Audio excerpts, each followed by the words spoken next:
Engine start. Hello guys, welcome to my YouTube channel. Milwaukee M12 soldering tool. Subukan natin mag-connect ng wire at saka soldahin. So ito yung battery M12. Salpak na natin. Umilaw ng kulay pula. I-on na natin ang switch. So uurasan ko yung tools kung gaano katagal uminit.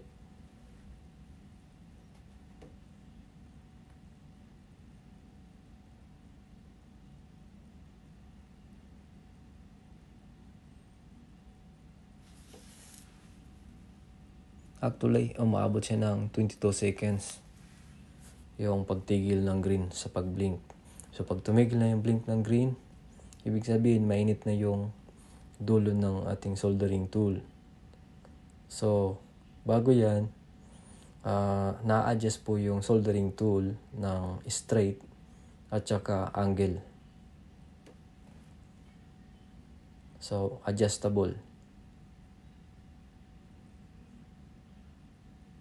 Yan. So adjustable yung tools. So kung comfortable kayong gumamit ng ganyan, okay yan. Depende sa gumagamit.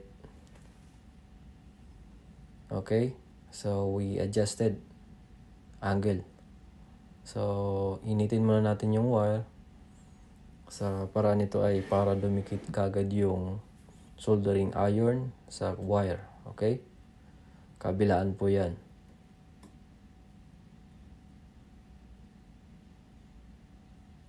So pag mainit na po yung wire, pili na po tayo magsimula sa pagsolda para po mas mabilis yung pagkapit ng ating soldering iron lead.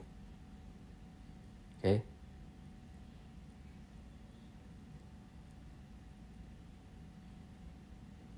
So, ang pagsolda po, kung gusto niyo gumamit ng paste, okay din po yan. Pero sa akin, hindi na po gumamit ng paste. Kaya po medyo madidikit naman at saka maganda talaga yung pagkakainit at didikit po yan. Ayan. So, almost 80% po yung na balutan natin na wire. So, hindi po gaano balot yan paikot. Pero po sinisigurado ko na hindi yan mahuhugot. So, maganda po yung klase ng soldering tool na to, Milwaukee M12. Yan, matibay po yan. Kung mas maganda, mayroon kayong tube shrink para ma-insulate po yung wire o kaya electrical tape kung wala pong ibang pang-insulate. Okay? So, pag ino po yan, kulay pula naman yung kulay ng ilaw. Katulad kanina, pag naka-plug in yung battery, nakapula yung ilaw. So, tanggalin natin yung battery. Okay, so bago po itong soldering tool na bili at saka mas maganda pong i-handle kasi meron akong ibang mga tools na gamit ang M12 battery kaya ito na yung kinuha ko. So, sana nagustuhan niyo yung aking video. So, ito yung M12. So, pwede na rin kayong bumili. At medyo mura lang po to. Okay, so maraming salamat po sa mga nanood. Hanggang dito na lang po ang aking video. Subscribe kayo sa channel ko at click nyo rin ang notification bell para update kayo sa panibagong mga upload. Thank you so much.